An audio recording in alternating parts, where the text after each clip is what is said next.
This video introduces story, learning with real-life true story, heritage and animated graphics, and these are developed further. But the key question at this stage is, how do we activate story sharing, heritage and systems thinking? And what are the significance of these in environmental learning? Well, learning with stories, the teacher said, for ESD, enable the students to be able to see things in the world. So stories that can see things in the world became a little phrase that was quite interesting.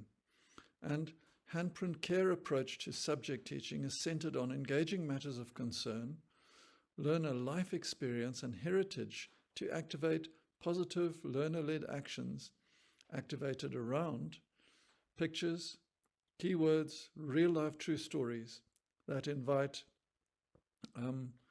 the engagement of story sharing. And here, working with the 4-quadrant model again, story sharing through which students raise questions to guide positive learning actions towards finding out more, working out better ways of doing things together, trying out more just and sustainable lifestyle practices. So the story becomes a catalyst.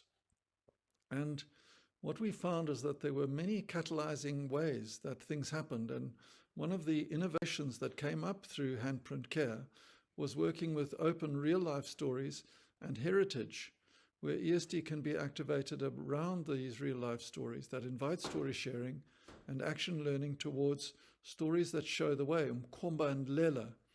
And this came up through working with the Kamishibai story approach. Traditional stories are found in Mexico, in India, and in this case, the Kamishibai was a Japanese story sharing with pictures. And Gina Nklope came up with the idea of, oh, well, these stories are stories that show the way. So we came up with an African idea of heritage being included in stories that show the way.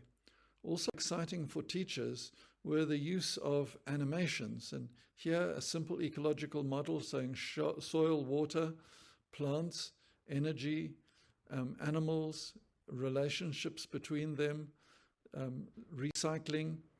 And what we found with these kind of animations is that working with water ecosystems, we were able to animate what the true story told. So in this case, this true story told about how siltation had an impact on the river, cutting out light so that the fish were not able to feed, and therefore a sad kingfisher, a decrease in organisms in the water, and a general deterioration that occurred in an ecosystem. So we learned a lot by just simply experimenting with children. Their stories were the most significant, but the true stories that activated their stories were the most significant for learning. And because their stories were leading the way and exploring and opening up new ideas with animations, the learning became rich and productive. So we'd really encourage you to use story and to activate and animate story with as many and varied ways as possible. And here are some references that you might find useful to explore these in more depth.